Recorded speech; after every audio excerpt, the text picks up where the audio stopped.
దసరా పండుగ గురించి మీకు ఒక చిన్న కథ అయితే చెప్తాను. దసరా విజయదశమి అని కూడా పిలుస్తారు. చెడుపైన మంచి సాధించిన విజయానికి గుర్తుగా జరుపుకునే ఒక ముఖ్యమైన హిందువుల పండుగ. ఈ పండుగ నవరాత్రులు అని పిలువబడే 9 రోజుల దుర్గాదేవి పూజ, ఆరాధన అన్నీ చేస్తాము. ఇప్పుడు మన పురాణాల ప్రకారము, మన హిందూ పురాణాల ప్రకారం ఈ పవిత్రమైన రోజున శ్రీరాముడు రావణాసుని సంహరించి సీతను రక్షించిన సందర్భాన్ని గుర్తు చేసుకుంటారు. అలాగే దుర్గాదేవి మహిషాసురుడిని సంహరించిన సందర్భాన్ని కూడా జరుపుకుంటారు. దసరాను దేశవ్యాప్తంగా చాలా ఘనంగా అయితే జరుపుకుంటారు. ఇంకా చెడు పైన మంచి విజయం అంటే దసరా అంటే 10 తలలు గల రావణుని పైన సాధించిన విజయం అని అర్థం. ఇది దేవీ నవరాత్రుల ముగింపు రోజు. నవరాత్రులు దేవి ఆరాధనకు, భక్తికి చాలా ముఖ్యమైనవి. ఈ శరవణ నవరాత్రుల్లో దేవీ నవరాత్రులు ఉంటాయి. ఈ పండుగ ముఖ్యంగా శక్తి ఆరాధనకు ప్రాధాన్యతనిస్తుంది. ఈ 9 రోజులు దుర్గాదేవిని ఒక్కొక్క రోజు ఒక్కొక్క రూపంలో అలంకరిస్తారు. 10వ రోజున విజయదశమి రోజు చెడుపైన మంచి సాధించిన విజయము, అందుకనేసి విజయదశమి అని అంటారు. ఇలాగే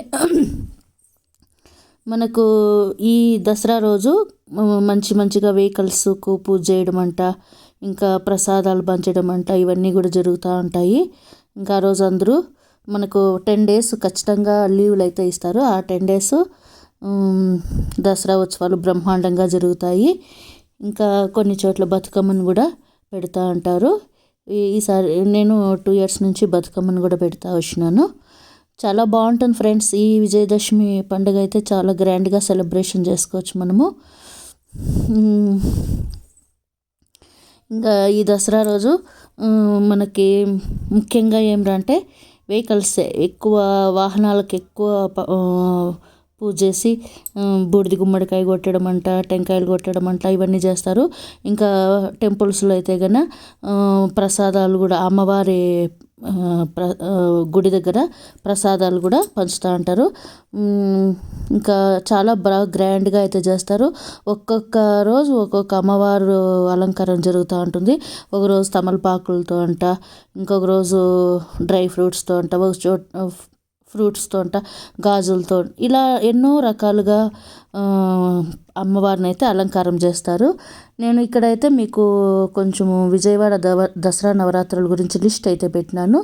దీని ప్రకారంగా మనం ఫాలో అవ్వచ్చు. మనకు వీలైనంత వరకు మనము భక్తి శ్రద్ధలతో పూజలు చేస్తే చాలు. మనకు అవి లేవే ఇవి లేవే అనుకోకూడదు. ఉన్న వాటితోనే మనం తృప్తిగా పూజ చేస్తే అంతే చాలు. దేవతలకు కూడా అన్నీ తెలుసు. ఈ దసరా వచ్చిందను ఆశ్వయుజ శుద్ధ పాడ్యం నుంచి ఆశ్వయుజ శుద్ధ నవమి వరకు ఉంటుంది. అందుకే విజయదశమి 9 రోజులు, ఆ తర్వాత 10వ రోజు విజయదశమి. ఇట్లా పండుగనంతా చేసుకుంటారు. ఇక్కడ నేను బతుకమ్మకు తెలియదు నాకు ఎట్లా చేయాలనేసి, ఏదో నాకు తెలిసినంతగా ఇలా చేసుకున్నాను.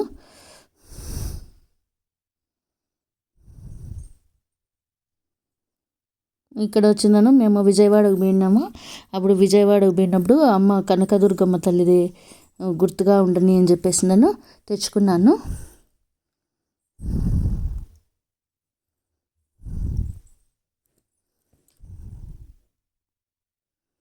చాలా ముచ్చటగా ఉంటుంది. ఆ కుంకుమ అట్లా కన్నులతో చూస్తూ ఉంటే కన్నా అమ్మని ఇంకా ఇంకా కొంతసేపు చూద్దామా అనిపిస్తుంది మనకైతే కన్నా.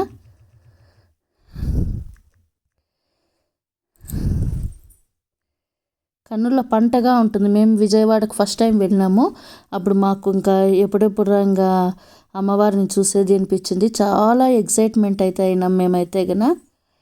నాకు ఇంకా ఒకసారి పోదాం అనిపిస్తుంది. అప్పుడప్పుడు వెళ్తూ ఉంటే బాగుంటుంది మనము టెంపుల్స్కి కూడా.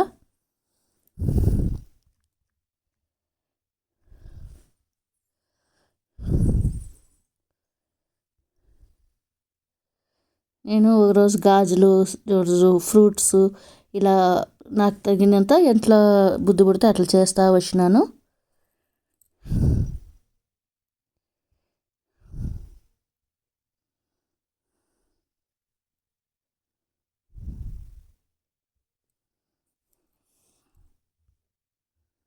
ఇంకా అమ్మ ఆశీస్సులు ఉంటే అంతే చాలు.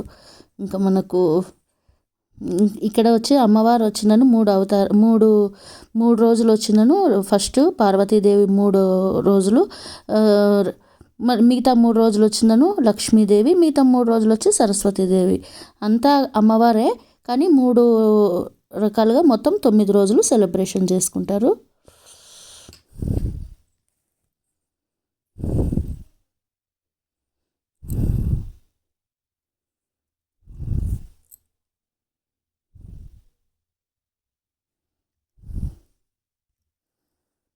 చూడండి, అమ్మని చూస్తా అంటే ఎంత మనకు కన్నుల పండుగగా కనపడుతుందో ఏమో.